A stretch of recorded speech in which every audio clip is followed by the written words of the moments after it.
Incidentally, I understand that the YWCA here on campus has been organizing transportation to the conference, and I believe it's true that there is no registration fee for the conference. So if you can possibly go, I know you'll enjoy it. I've been several times, and it's wonderful. I want to thank the different sponsors of this evening's speech: the Pearl Hogrefe Fund, the English Department, the Women's Studies Program, the Women's Center, and the Committee on Lectures for their funding of this event. And it's my great honor now to introduce Audre Lorde to you. She has a multi-word description of herself that I always like to cite when people ask me, who is Audre Lorde?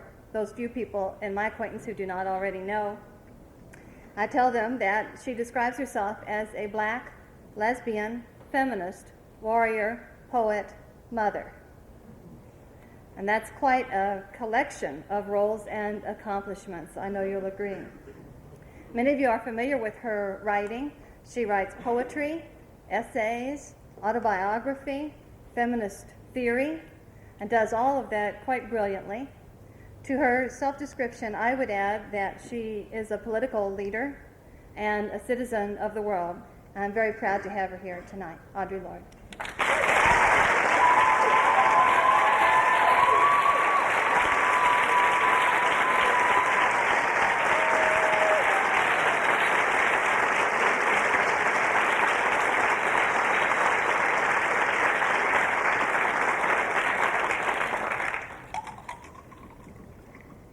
Thank you.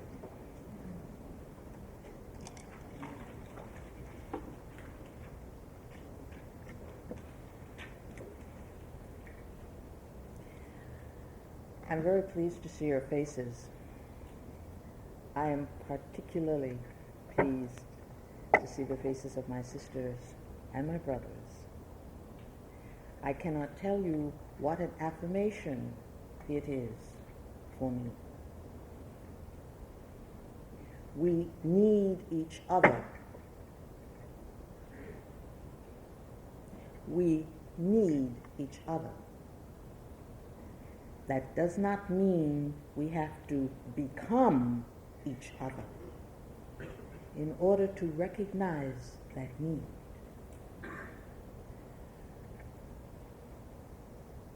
I would like to share some of the poems in my last book with you tonight, and I read in the context of women, power, and difference. I cannot consider any question of power for myself, for the power I feel in this room, without questioning for myself and for each of you, what is that empowerment for? How, in other words, is the power generating inside each one of you being used? Because it is being used. If you do not identify your power, however relative, but very real, if you do not identify and learn to use that power in the service of what you say you believe, then it is being used in your name and in my name. And it is being used to destroy us, to destroy me and my children and you and your children also. So I would like to begin tonight with a poem which is, as the title says, for each of you.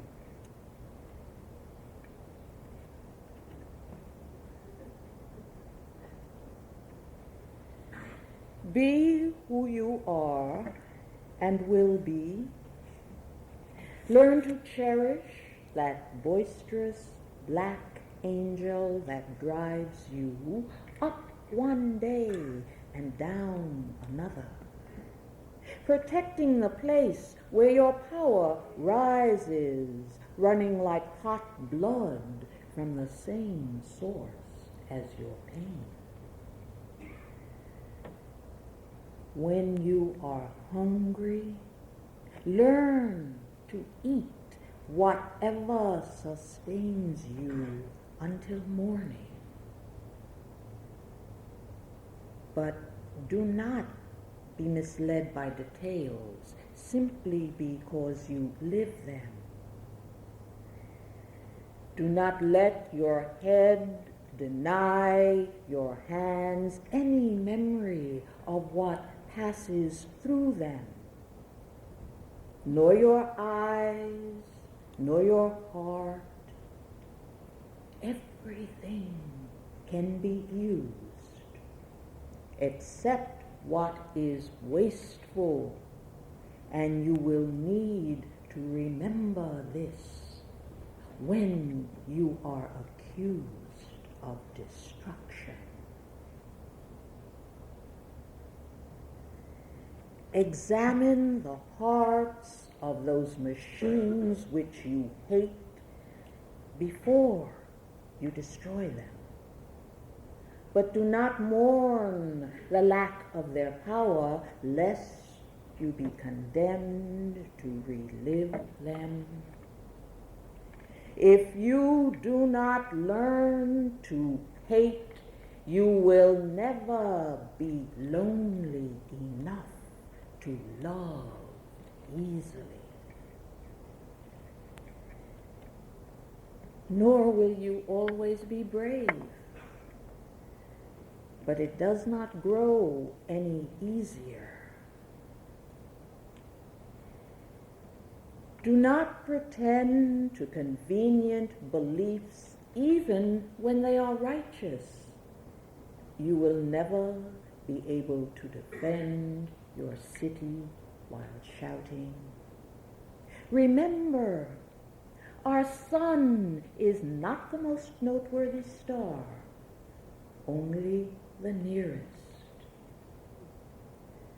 Respect whatever pain you bring back from your dreaming, but do not look for new gods in the sea, nor in any part of the rainbow. Each time you love, love as deeply as if it were forever. Only nothing is eternal. Each time you love, love as deeply as if it were forever. Only nothing is eternal. Speak proudly to your children wherever you shall find them. Tell them you are the offspring of slaves, and your mother was a princess in darkness.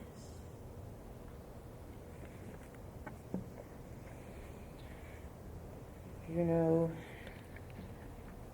power, learning to use that power that we identify as ours, it's not simple. You don't all of a sudden one day wake up and say, hey, I'm powerful, courageous, brave. It doesn't happen that way. It happens by every day, the little decisions. And sometimes we can do them, and sometimes we can't. But recognizing what they are, maybe tomorrow. It means being able to speak up. It's not enough to say you are against racism. It is not enough to believe racism is wrong.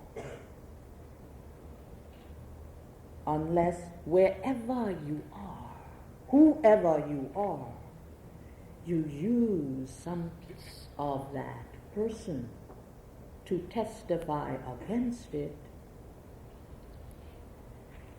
then you are being used. And as I say, for myself and my consciousness, and urge it upon each one of you, terrible things are being done in our name.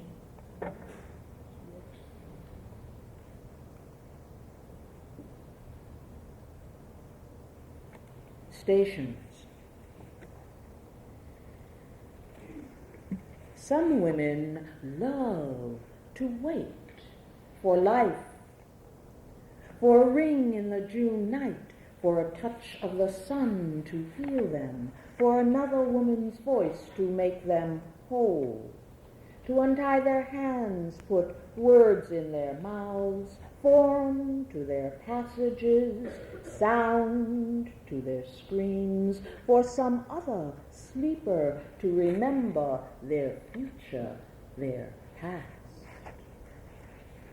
Some women wait for the right train in the wrong station.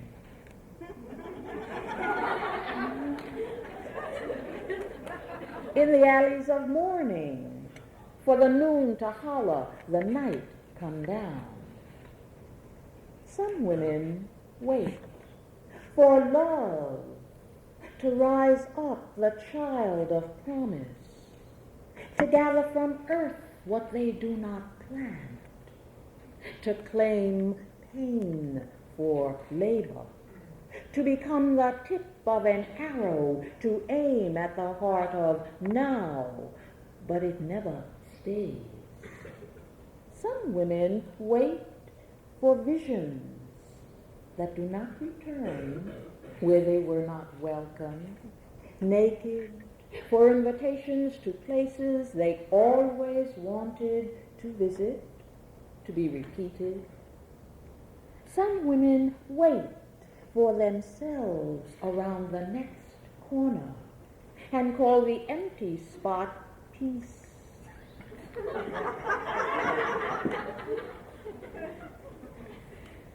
But the opposite of living is only not living. And the stars do not care. Some women wait for something to change, and nothing does change, so they change themselves.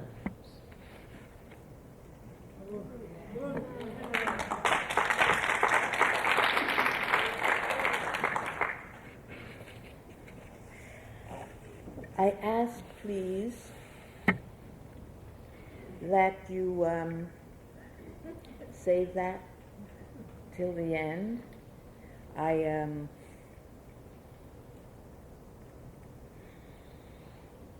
What is happening, what you are feeling, I would like you to hold it inside, what you get from the poems.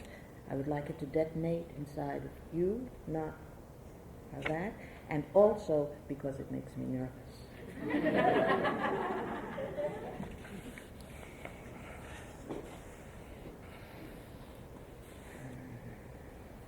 There are some phrases that always tick me off, and those are phrases that begin with, for the most part, who happens to be. Who happens to be. Phrases that start that way upset me deeply because I know for myself how much went into who I am, me being here, both on my part and on the part of many, many people who came before me. As Bernice Reagan has often said, each one of us is here because someone else did something before we came. It is for me very empowering to remember that, to feel myself in that place. And I would like to encourage all of us on the root of identity and the use of our personal power, to try to always remember how much goes into or is paid for, both in your coin and in others, for you to be who you are. You didn't happen. Somebody paid for. So the title of this poem is To the Poet Who Happens to be Black, and the Black Poet Who Happens to be a Woman. I was born in the gut of blackness from between my mother's particular thighs. Her waters broke upon blue-flowered linoleum and turned to slush in the Harlem cold. 10 p.m. on a full moon's night, my head crested round as a clock. You were so dark, my mother said, I thought you were a boy. The first time I touched my sister alive, I was sure the earth took note, but we were not new. False skin peeled off like gloves of fire, yoked flame. I was stripped to the tips of my fingers, her song written into my palms, my nostrils, my belly. Welcome home, in a language I was pleased to relearn.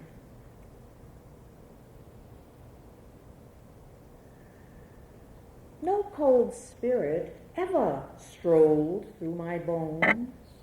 On the corner of Amsterdam Avenue, no dog mistook me for a bench, nor a tree, nor a bone. No lover envisioned my plump brown arms as condor.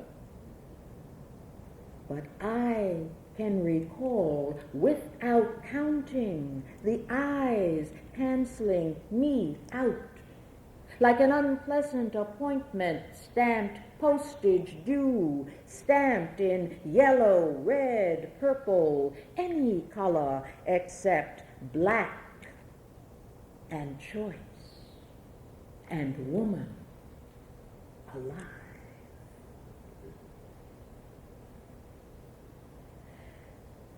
I cannot recall the words of my first poem, but I remember a promise I made my pen, never to leave it lying in somebody else's blood.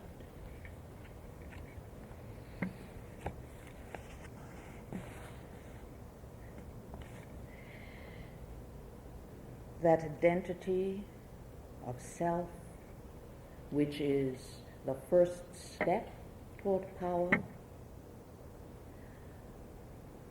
I am a black, feminist, lesbian, warrior, poet, mother, doing my work.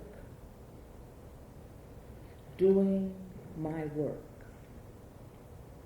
And a piece of that work is to come here, now, in this place, this moment in time, to ask each one of you, how are you doing yours? How are you doing yours? We share an earth that is dying, and we share that earth with millions of other people who look to us and ask us exactly that also. If you do not believe what is being done to us in your name, how are you using yourselves? And they are asking, and we will have to answer. And to my sisters and brothers of color, I beg that you remember and that you help others to remember that we are members of an international community of people of color. Those of us who are black are part of a widespread network of African peoples. And there are millions of our brothers and sisters of the African diaspora who look to us and ask, how are we using who we are?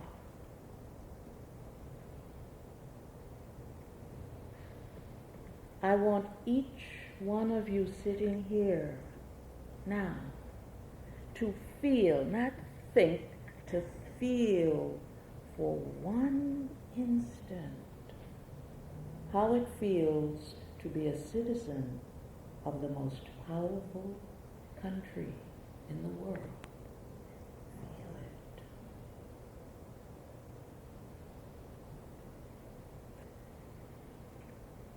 And I ask you also now to feel what it means to be a citizen of a country that stands upon the wrong side of every liberation struggle on earth.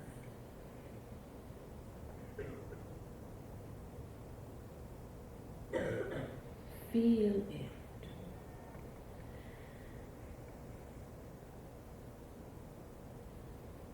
Sisters in arms. This poem is dedicated to a group of South African women I met during one of my trips to Berlin.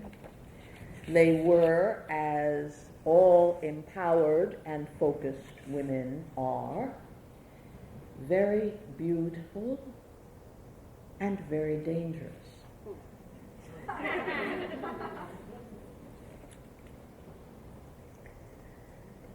In the poem I speak of Manthatisi. Manthatisi was a warrior queen of the Xhosa people. Xhosa, she was Xhosa. And she led her people through one of the most terrible periods of Southern African history, called the Mfecane, the crushing, as the forces were moving up from the Cape. White forces were moving up from the Cape. Lesotho, Maseru, which is one of the places mentioned in the poem, is the capital of Lesotho. Lesotho is an independent country, the homeland of the Sotho people, the homeland of Manthatisi. It is an independent country totally surrounded by the disease of South Africa, totally surrounded. Durban is a port city and vacation spot on the coast in Orange Free State, in the Union of South Africa. It was in Manthatisi's time, and is it today, vacation place, but of course it is now totally segregated, apartheid. Sisters in arms. The edge of our bed was a wide grid where your 15-year-old daughter was hanging, gut sprung on police wheels, a cablegram nailed to the wood next to a map of the Western Reserve. I could not return with you to bury the body, reconstruct your nightly cardboards against the seeping Transvaal cold. I could not plant the other limpet mind against a wall at the railroad station, nor carry either of your souls back from the river in a calabash upon my head. So I bought you a ticket to Durban on my American Express, and we lay together in the first light of a new season. Now, clearing roughage from my autumn garden, cow sorrel overgrown rocket gone to seed, I reach for the taste of today. The New York Times finally mentions your country. A half-page story of the first white South African killed in the unrest. Not of black children massacred at Sebokeng, 6-year-olds imprisoned for threatening the state. Not of Tabo Sabeko, first grader, in his own blood, on his grandmother's parlor floor, Joyce, 9, trying to crawl to him, shitting through her navel. Not of a 3-week-old infant, lost under the burned beds of Tembisha. My hand comes down like a brown vice over the marigolds. Reckless through despair, we were 2 black women touching our flame, and we left our dead behind us. I hovered, you rose. The last ritual of healing. It is spring, you whispered. I sold the ticket for guns and sulfur. I leave for home tomorrow. And wherever I touch you, I lick cold from my fingers, taste rage like salt from the lips of a woman who has killed too often to forget and carries each death in her eyes.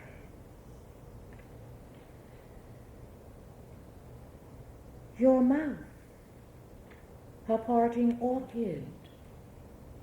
Someday you will come to my country and we will fight side by side.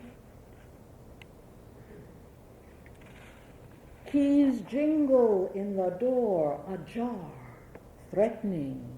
Whatever is coming belongs here. I reach for your sweetness, but silence explodes like a pregnant belly into my face, a vomit of nevers.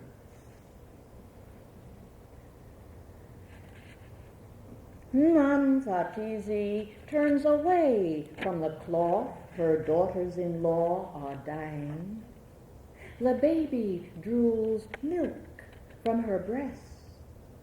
She hands him, half asleep, to his sister, dresses again for war, knowing the men will follow.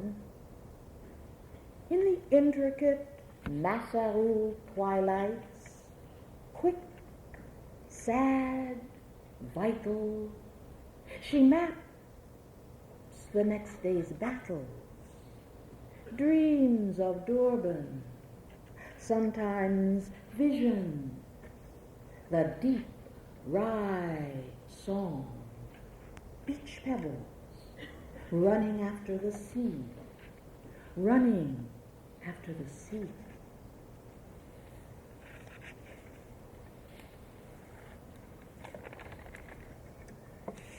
It is always good to put ourselves in an international context. It is a piece not of surrendering power, but of claiming power. It is not altruistic, it is survival. This is a found poem, and the title of it is Thanks to Jesse Jackson. Do you want to know what a found poem is? You want to know what a found poem is? A found poem is one of those poems that jumps up and punches you in the mouth out of a newspaper, an overheard conversation, a speech.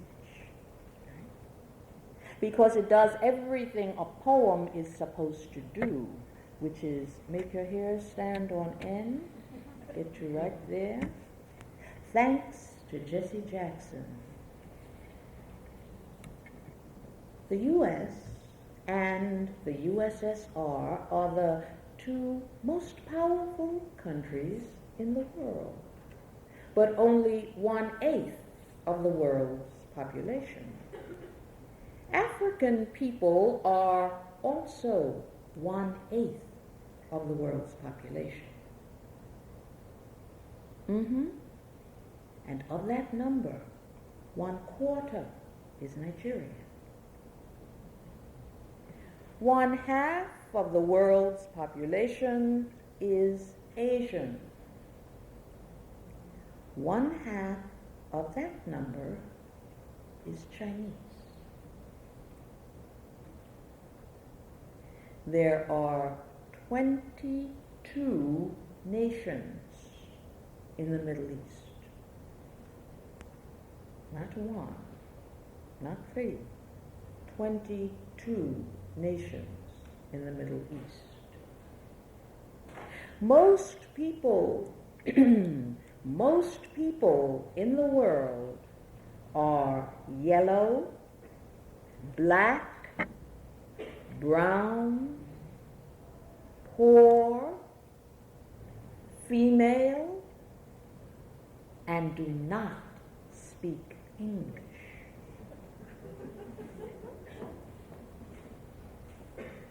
Most people in the world are non-Christians. By the year 2000, the 20 largest cities in the world will have one thing in common. None of them will be in Europe. None of them will be in the United States.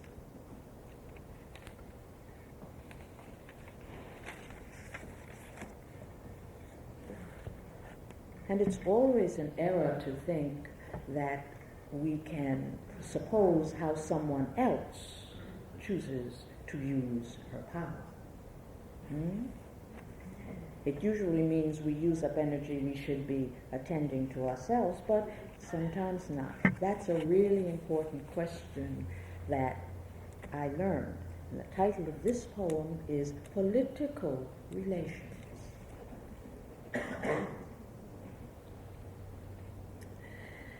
I love to travel. I really love to travel because I learn so much. I learn, to begin with, how much I do not know as an African American woman raised with the kind of provinciality that most of us have in this country. But the borders are shrinking. The borders are shrinking. Political relations. In a hotel in Tashkent, the Latvian delegate from Riga was sucking his fish bones as a Chukwu woman with hands as hot as mine caressed my knee beneath the dinner table. Her eyes were dark as seal fur. We did not know each other's tongue. Through interpreters, she said, "Someday we will talk through our children." She said, "I spoke to your eyes this morning. You have such a beautiful face." And the thin-lipped Moscow girls translated for us, smirking at each other. And true, I had watched her in the conference hall that morning, ox-solid, black electric hair straight as a deer's rein, fire disc eyes sweeping over the faces like a stretch of frozen tundra. We were two ends of one taut rope, stretched like a promise from her mouth, singing a friendship song her people sang for greeting. It went, "There are only 4,000 of us left. It is a very sad thing. It is a very sad thing when any people die." "Yes, I heard you this morning," I said. reaching out from that place where we touched, poured her vodka, an offering which she accepted like roses, leaning across our white Russian interpreters to kiss me softly upon my lips. Then she got up and left with the Latvian delegate from Riga.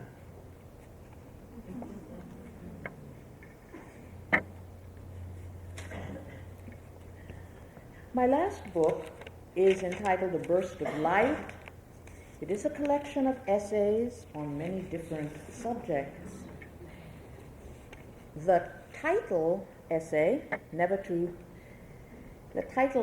A Burst of Light, deals with what I have learned during the last 4 years of my struggle living with cancer.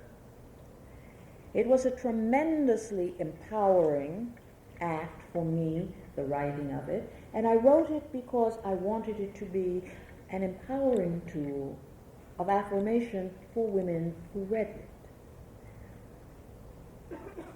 And this is the title poem, the poem from which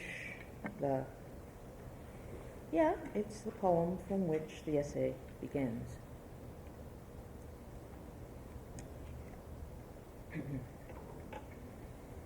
And the title of it is Never to Dream of Spiders. Yes, I know, many of us have very, very strong feelings about spiders. They come to us very often. But the spider is very, very female, and she is also the symbol of longevity, of forever, the spinning. But yes, we have also very positive and very negative responses. Never to dream of spiders. Time evaporates between the lips of strangers. Days collapse into a hollow tube, soon implodes against now like an iron wall. My eyes are blocked with rubble, smears of perspective blurring each horizon. In the breathless precisions of silence, a malignant word is made. Once the renegade flesh was gone, fall air lay against my face, sharp and blue as a needle. But rain fell through October, death lay, a condemnation within my blood. Oh, the smell of your neck in August, a fine gold wire bejeweling war. All the rest lies elusive as a farmhouse on the other side of the valley, vanishing in a humid afternoon. Day 3, day 4, day 10, the 7th step, a veiled door leading to my golden anniversary. Flame-proof, free paper, shredded in the teeth of a pillaging dog. Never to dream of spiders. And when they turn the hoses upon me, a burst of light.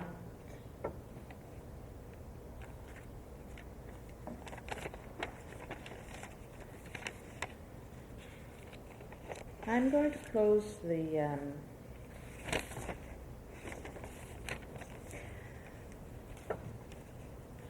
with 2 poems, both of which, in a very direct way, I love poems. This one is dedicated to Joseph Beam. I don't know how many of you know who Joseph Beam was.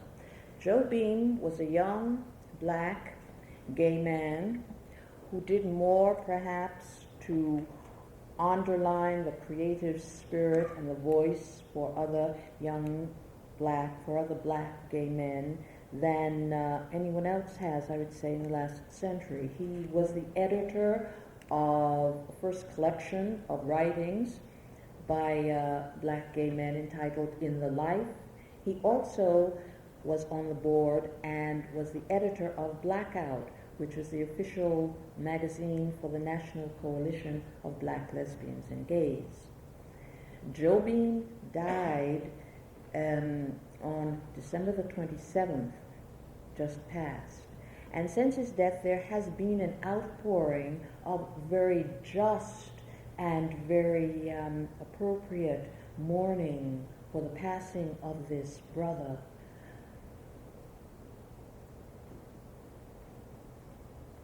I would like that Joe's death become a cause for our further empowerment to act. It is not enough to mourn our brothers once they have left us.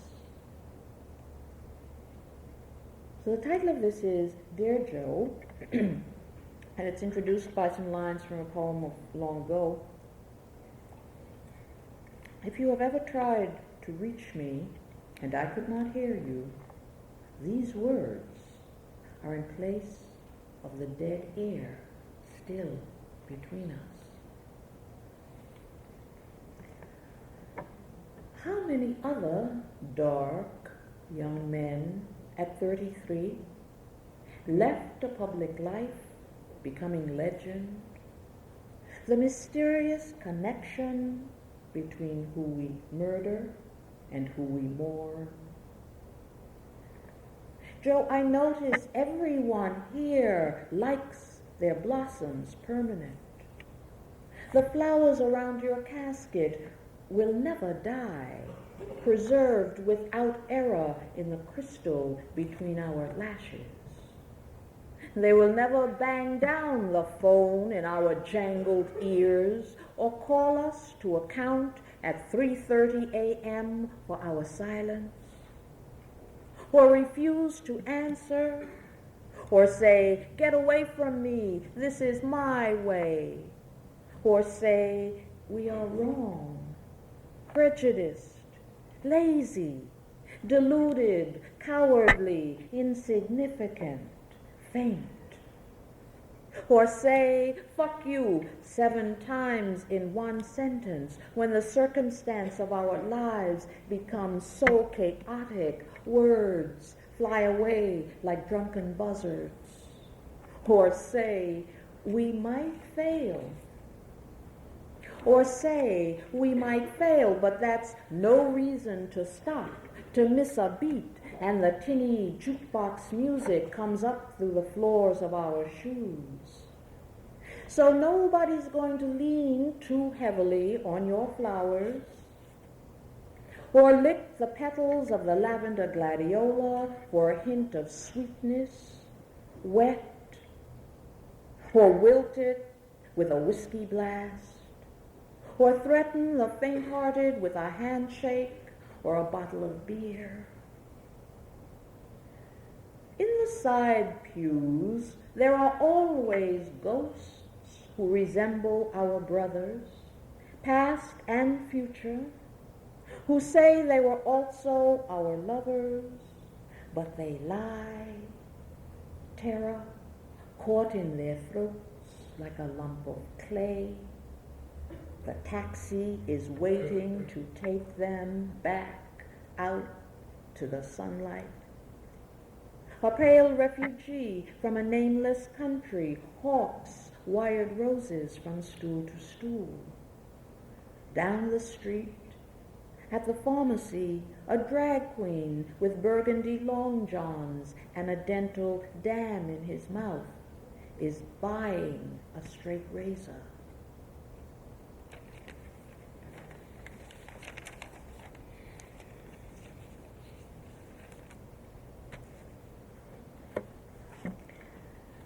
I am closing with what is a prayer for strength for us all, and an affirmation.